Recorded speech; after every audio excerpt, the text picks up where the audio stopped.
Señorita, si quería asistir a esta gala, al menos debería haber comprado un vestido digno. Las risas estallaron por todo el salón. María apretó con fuerza la bandeja que llevaba en las manos. Era solo la limpiadora del hotel. Había terminado su turno hacía unos minutos, pero el jefe le pidió que ayudara durante la recepción de la negociación más importante del año. 200 empresarios, periodistas e inversores observaban la escena. La esposa del director ejecutivo tomó una copa de vino tinto, sonrió con desprecio y la derramó lentamente sobre el uniforme azul de María. Ahora sí pareces una auténtica empleada de limpieza. Las carcajadas se hicieron aún más fuertes. Varios invitados comenzaron a grabar con sus teléfonos. Nadie dio un paso para defenderla. Nadie, excepto un hombre elegante que permanecía inmóvil al fondo del salón. No dijo una sola palabra, solo observó. Un minuto después, abandonó la gala sin despedirse de nadie. 5 minutos más tarde, todas las pantallas del salón se apagaron. Los teléfonos empezaron a sonar al mismo tiempo. El contrato de 1.000 millones de euros acababa de ser cancelado.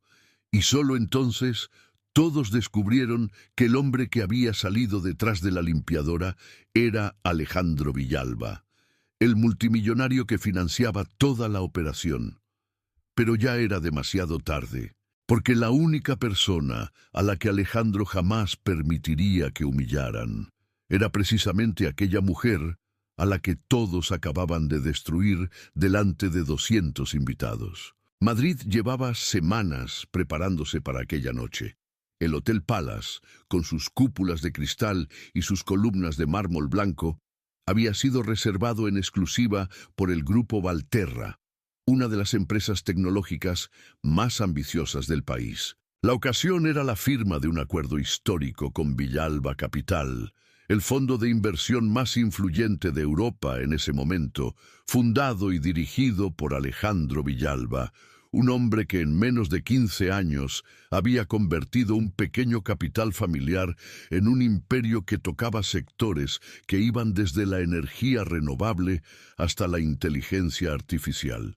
La cifra sobre la mesa era de 1.000 millones de euros. Los medios especializados llevaban días hablando del pacto como una revolución para el ecosistema empresarial español.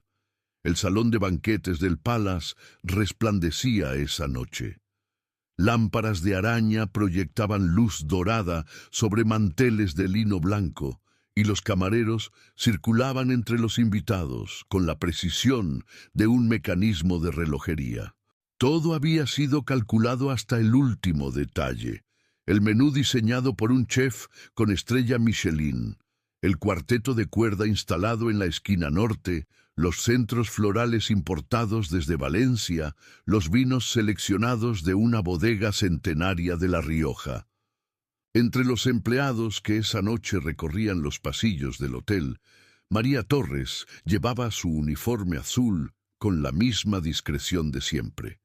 Tenía 29 años, el cabello oscuro recogido en un moño sencillo y una manera de moverse por los espacios que hacía que la mayoría de la gente no llegara a verla en absoluto.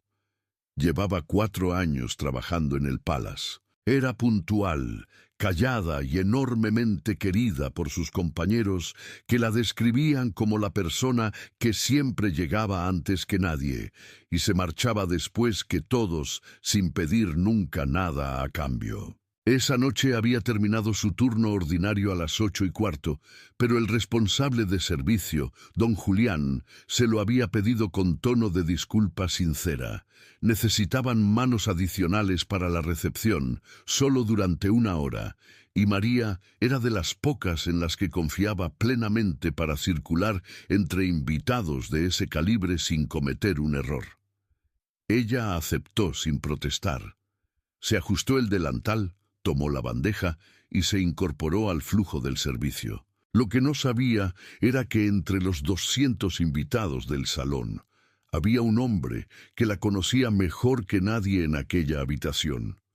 Alejandro Villalba tenía 42 años y un rostro que la prensa financiera describía con frecuencia como inexpresivo, pero que quienes lo conocían de verdad sabían que era simplemente el de alguien que había aprendido a guardar sus reacciones para cuando realmente importaban. Aquella noche vestía un traje oscuro de corte clásico, sin más adorno que un pañuelo blanco en el bolsillo superior. Había llegado al Palace 20 minutos antes de lo previsto y se había situado discretamente al fondo del salón, cerca de una columna, con una copa de agua mineral en la mano. Nadie a su alrededor sabía con certeza quién era. Eso era exactamente lo que él buscaba. Desde hacía años, Alejandro Villalba tenía una costumbre que muy pocos conocían. Antes de firmar un acuerdo importante, visitaba los espacios donde se movían los responsables de la otra parte. No para revisar balances ni proyecciones de negocio, sino para observar cómo trataban a las personas que no podían hacerles ningún favor. Había aprendido esa lección de la manera más dura posible, en una época de su vida en la que él mismo no era nadie, y desde entonces la había convertido en el criterio más fiable de todos los que empleaba para evaluar a un socio potencial. Esa tarde había llegado al hotel una hora antes de la gala y había recorrido las zonas de servicio sin identificarse. Había visto cómo Fernando Navarro, director ejecutivo del Grupo Valterra, hablaba con los camareros sin mirarlos a los ojos. Lo había visto devolver una copa de champán con un gesto de irritación exagerada porque las burbujas no eran las que esperaba. Lo había visto cruzar el pasillo de servicio sin apartar el paso cuando una empleada con las manos ocupadas intentaba avanzar en dirección contraria. Pequeños gestos, detalles que la mayoría de la gente ni siquiera recordaría al día siguiente. Pero para Alejandro eran suficientes para saber qué clase de hombre tenía delante. Sin embargo, seguía allí. Seguía dispuesto a conceder el beneficio de la duda, porque sabía que los negocios rara vez son simples y que un contrato de 1.000 millones de euros podía beneficiar a mucha gente más allá de Fernando Navarro. Así que permaneció al fondo del salón, observó, bebió su agua y esperó. Fue entonces cuando vio a María. La reconoció al instante, a pesar de los años y a pesar del uniforme. Había algo en la manera en que ella inclinaba la cabeza ligeramente al ofrecer la bandeja. Una especie de cortesía instintiva que no era servilismo, sino algo más honesto, que era inconfundiblemente suya. Alejandro sintió algo que rara vez experimentaba en situaciones de negocios. Un calor genuino en el pecho, una sensación que pertenecía a un tiempo muy anterior a los fondos de inversión y los acuerdos millonarios. La había conocido 11 años atrás, en circunstancias que prefería no recordar delante de nadie, pero que jamás había olvidado. En aquel entonces, él era un joven de 31 años que acababa de perder su primer negocio, un estudio de consultoría tecnológica que había quebrado después de que un socio lo estafara y desapareciera con los fondos comunes. Había quedado con deudas, sin oficina, sin equipo y sin dinero suficiente para pagar el alquiler del mes siguiente. Una tarde de noviembre, en un bar de la calle Alcalá, había pedido un café que luego descubrió que no podía pagar. María trabajaba entonces como camarera en aquel local. Lejos de llamar al encargado o avergonzarlo, había pagado el café de su propio bolsillo.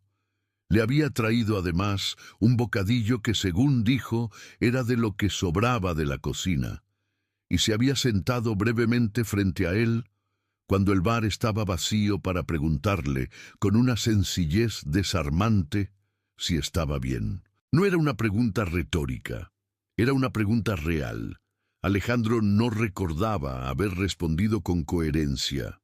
Sí recordaba que había hablado durante casi una hora con aquella mujer que no lo conocía de nada, que no tenía ninguna razón para perder su tiempo con él, y que sin embargo escuchó con una atención que pocas personas en su vida le habían dedicado. Al despedirse, María le había dicho algo que él había anotado esa misma noche en una libreta y que aún conservaba: que las personas que han tocado fondo tienen una ventaja sobre las que nunca lo han hecho, porque saben exactamente de qué material están hechas. Él había intentado encontrarla tiempo después, cuando su situación comenzó a mejorar, pero el bar había cerrado y no tenía manera de localizarla.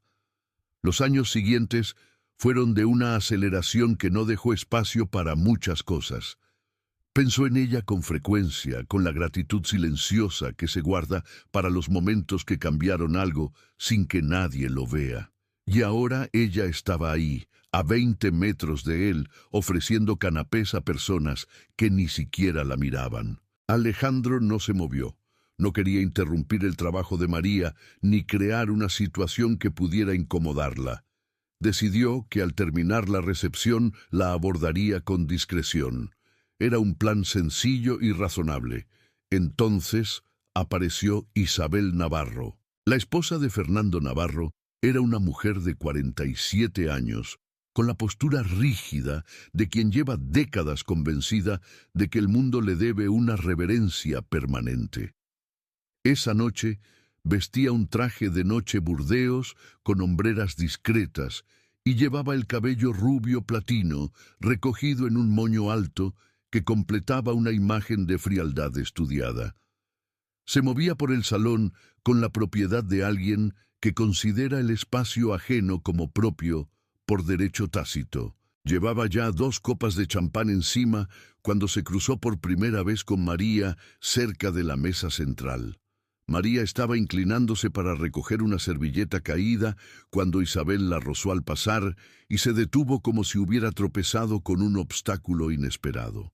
La miró de arriba abajo con una expresión de ligero asco, la misma que reservaba para las manchas en los manteles o para los camareros que se equivocaban en el orden de los platos. «¿Qué hace esta mujer circulando entre los invitados?», preguntó en voz alta, dirigiéndose a nadie en particular, pero asegurándose de que varias personas pudieran oírla.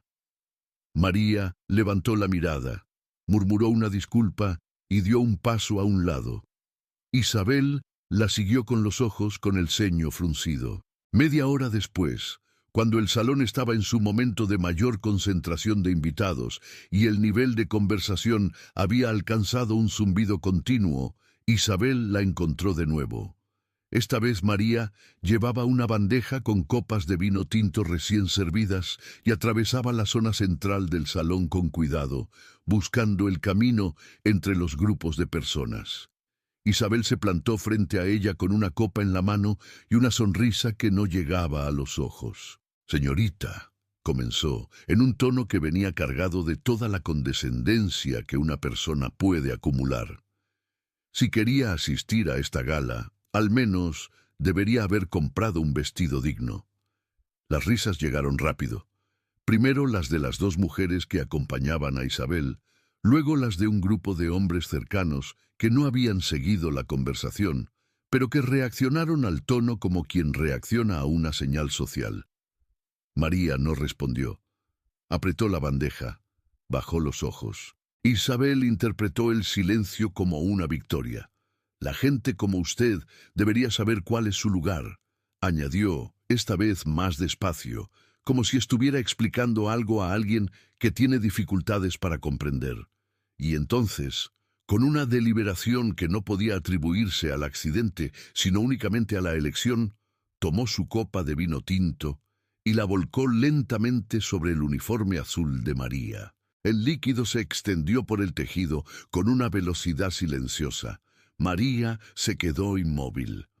La bandeja no tembló, pero sus ojos, que se habían llenado en un segundo, miraban ahora directamente al suelo.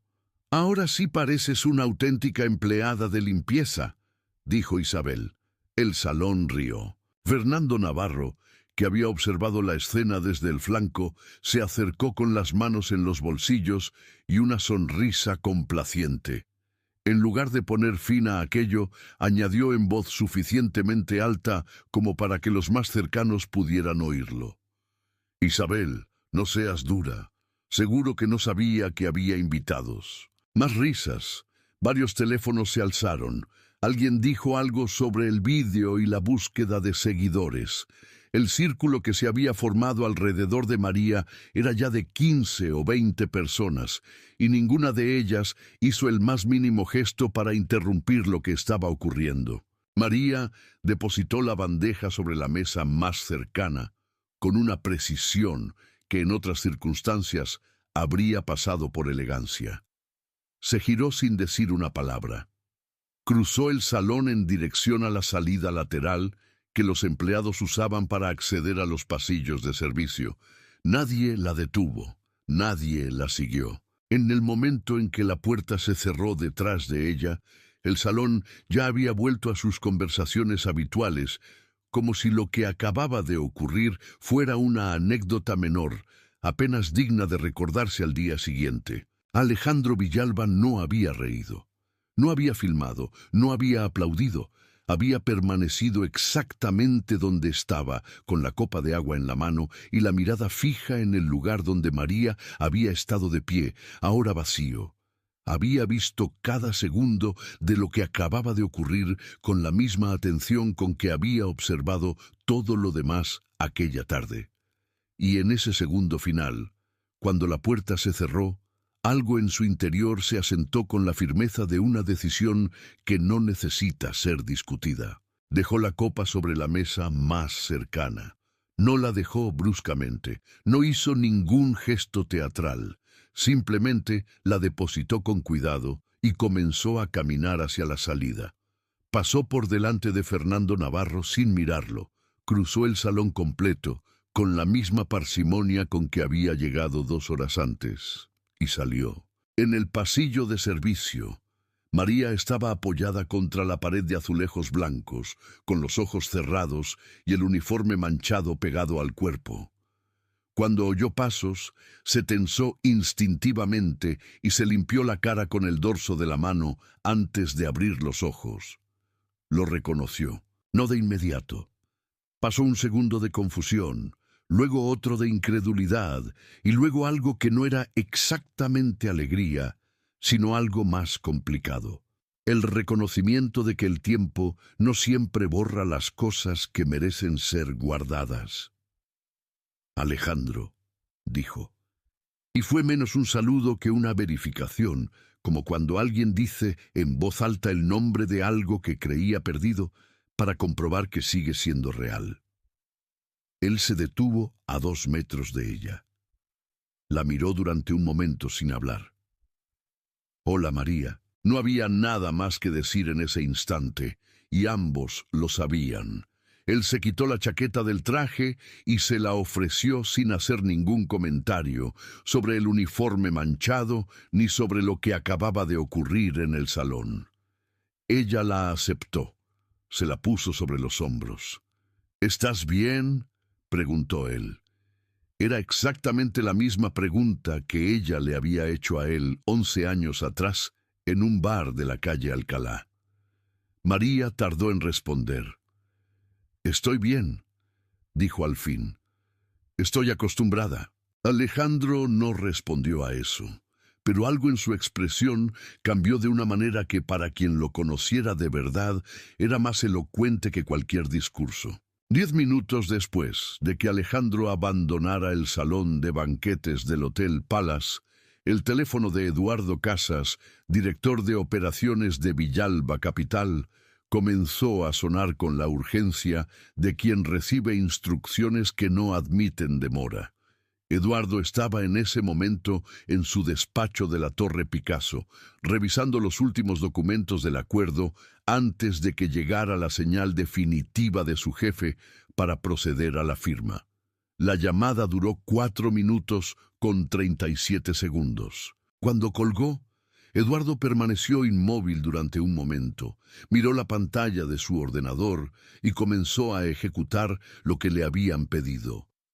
Primero fue la suspensión de la transferencia preliminar que debía activarse esa misma medianoche como señal de compromiso formal entre las partes. Luego vino la comunicación a los 4 fondos de inversión asociados al acuerdo, todos ellos con intereses directos en la operación, informándoles de que Villalba Capital retiraba su participación con efecto inmediato y sin posibilidad de renegociación en el corto plazo. A continuación, la notificación formal al Consejo de Administración del Grupo Valterra, redactada en el lenguaje seco y preciso del mundo financiero, que no decía nada sobre galas ni uniformes manchados, pero dejaba perfectamente claro que la decisión era definitiva.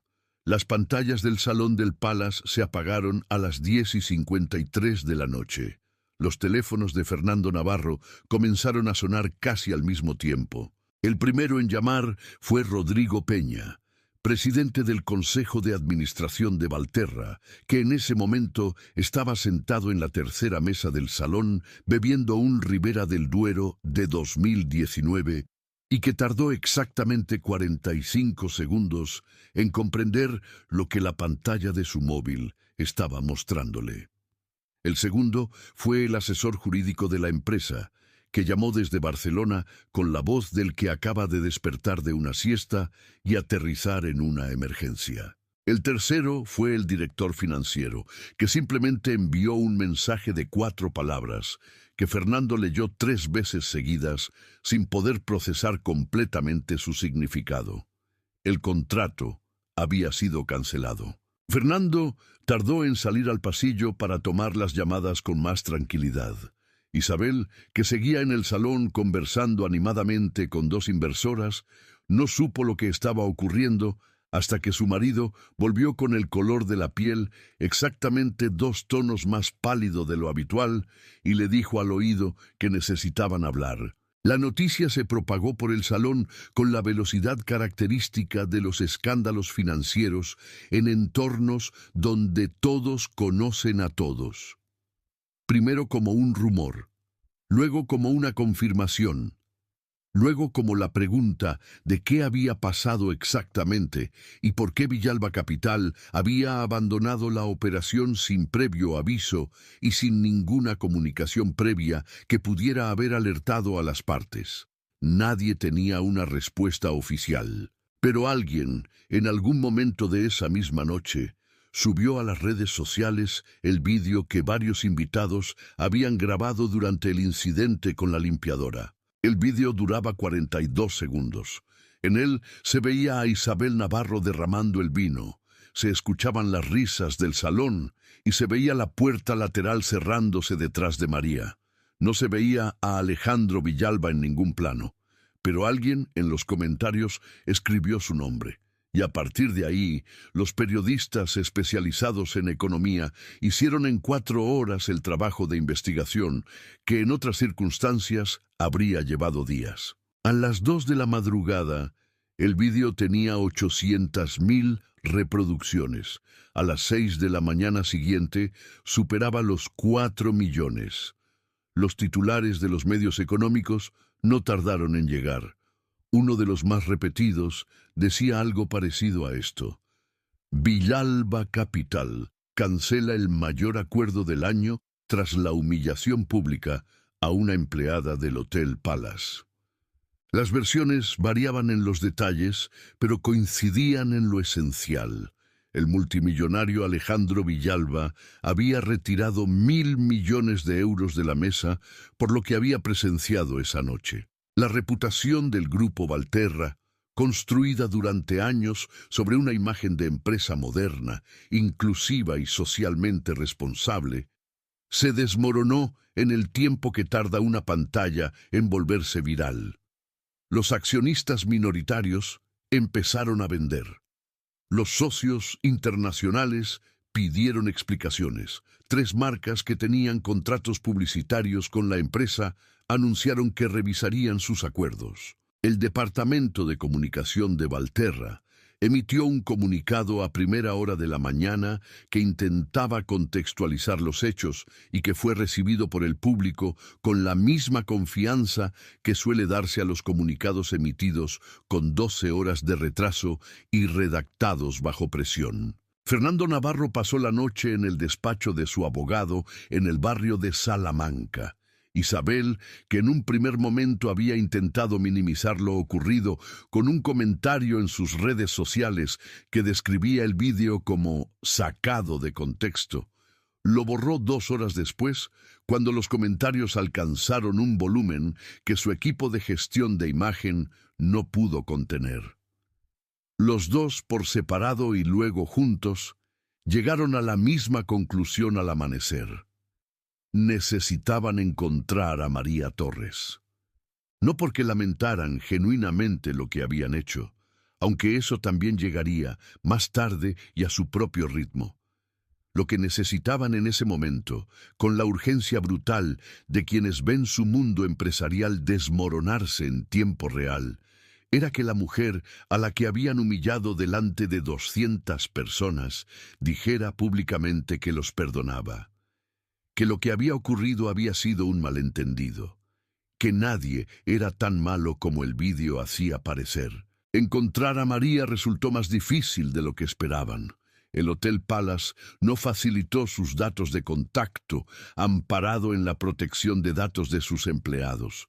Don Julián, el responsable de servicio, que esa noche había pasado las horas siguientes entre la culpa de haber expuesto a María a aquella situación y la rabia contenida de quien no puede decir lo que piensa mientras trabaja, informó a Fernando Navarro con una cortesía absolutamente glacial de que no podía ayudarle. Varios compañeros de María, consultados de manera informal, se mostraron igualmente herméticos, no por instrucciones de nadie, simplemente porque la querían. Lo que Fernando e Isabel no sabían era que María no estaba escondida.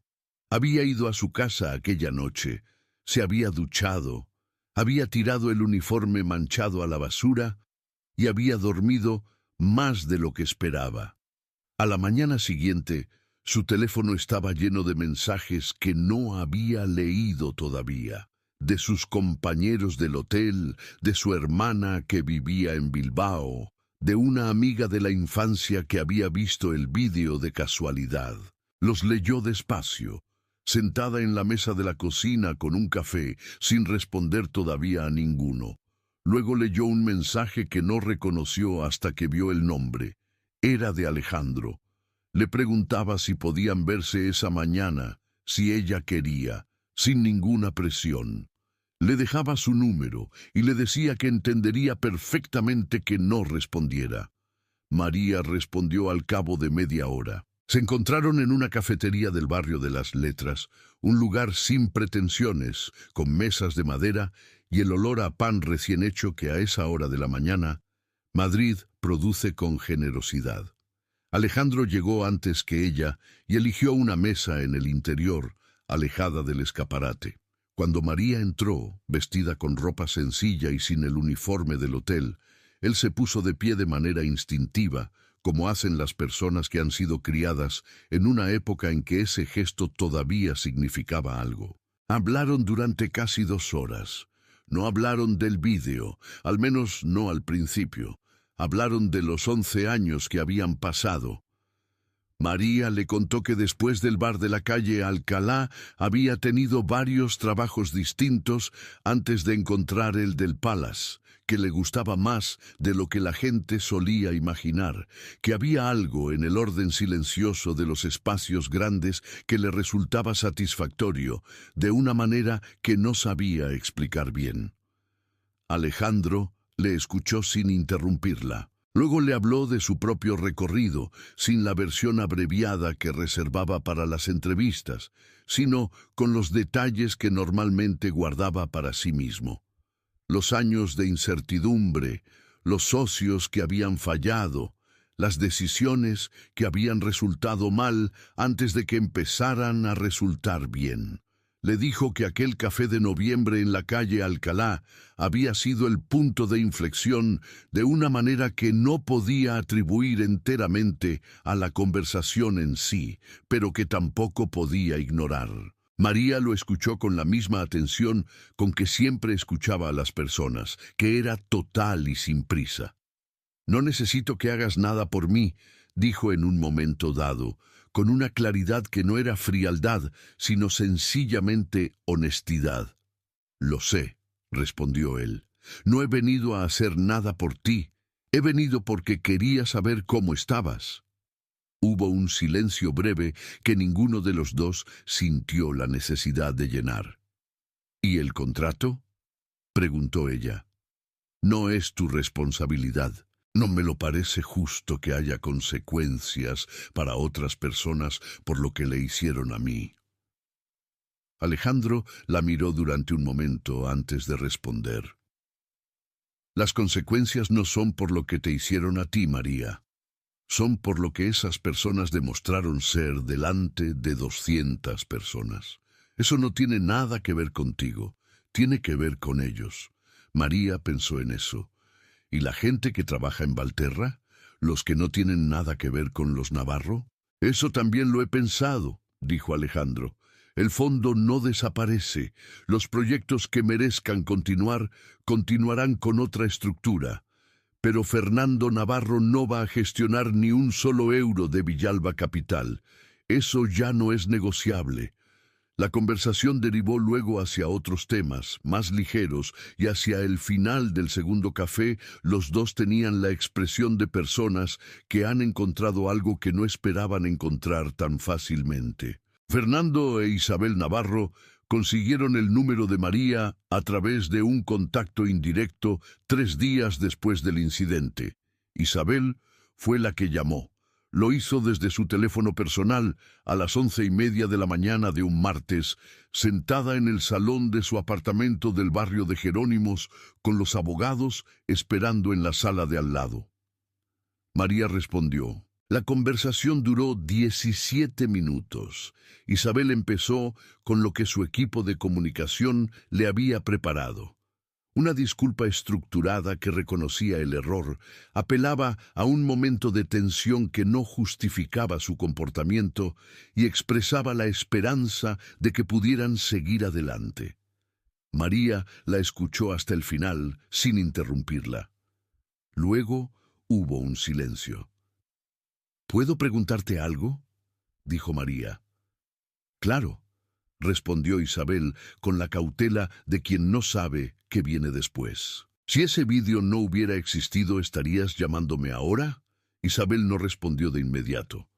«Eso no cambia que lo que hice estuvo mal», dijo al fin. «No», dijo María, «pero cambia porque lo estás reconociendo». Hubo otro silencio, más largo. «No tengo ningún interés en que usted pierda su empresa», continuó María, con una voz sin dureza, pero también sin concesiones. «Tampoco tengo ningún interés en aparecer en los medios ni en contar mi historia para que alguien la use.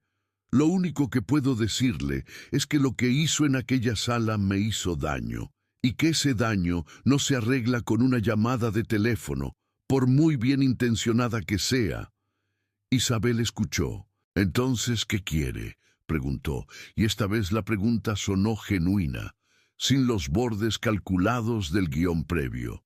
«Nada de usted», dijo María. «Hacer bien mi trabajo. Que la gente que trabaja en los mismos sitios que yo no tenga que aguantar lo que yo aguanté el miércoles por la noche. Eso es lo que quiero».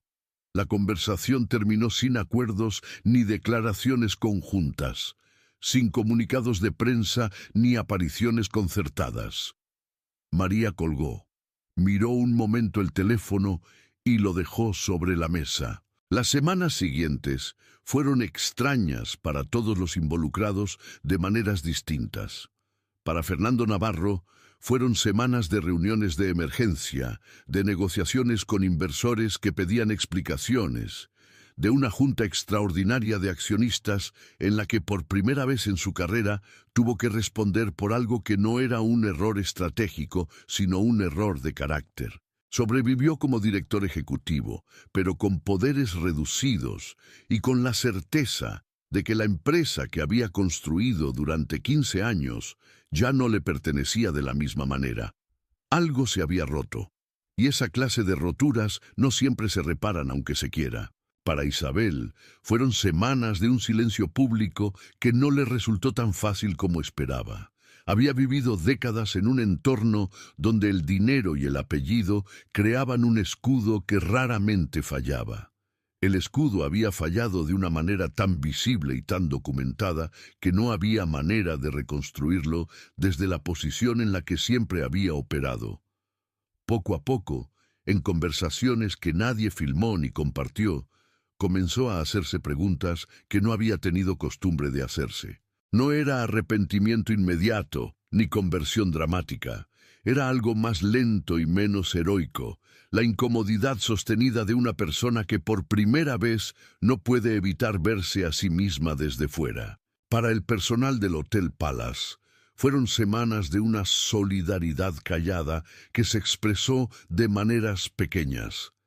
La dirección del hotel emitió una comunicación interna reconociendo que el personal merecía un entorno de trabajo donde fuera tratado con dignidad y estableció un protocolo nuevo para situaciones de maltrato por parte de los clientes.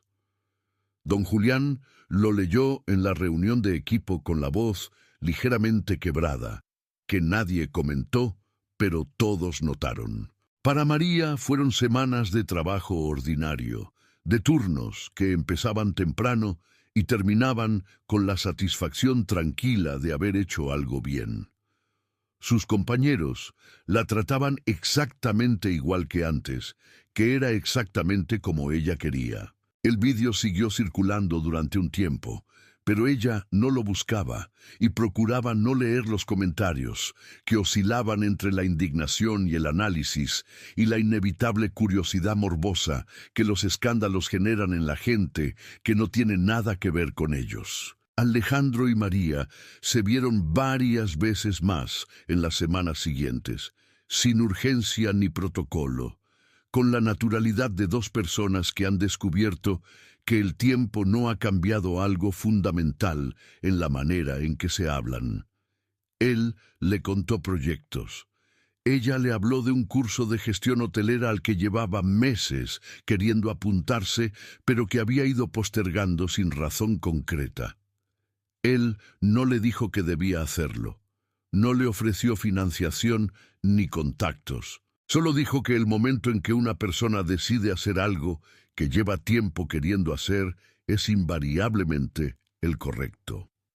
María se apuntó al curso 2 semanas después. Un mes más tarde, Alejandro Villalba ofreció una entrevista a un periodista de un medio económico nacional que llevaba semanas solicitándola. En ella habló de negocios, de tendencias del mercado, de los proyectos en los que Villalba Capital tenía puesta su atención en los próximos años. Hacia el final de la entrevista, el periodista le preguntó sobre la noche del Hotel Palace. Alejandro respondió sin rodeos y sin dramatismo. Dijo que había cancelado el acuerdo porque un contrato de 1.000 millones de euros es, en última instancia, una declaración de confianza, y que la confianza requiere que ambas partes compartan valores que van más allá de los números. Dijo que lo que había presenciado aquella noche le había mostrado con claridad el tipo de valores que gobernaban las decisiones de las personas con las que estaba a punto de comprometerse. Y dijo que esa información, aunque llegara de una manera que nadie habría elegido, era exactamente la clase de información que un inversor responsable no puede ignorar. El periodista le preguntó si había alguna relación personal con la mujer del vídeo. Alejandro respondió que sí, que era una persona a la que tenía en alta estima desde hacía muchos años y que esperaba que así siguiera siendo durante muchos más. No dijo nada más sobre ese asunto.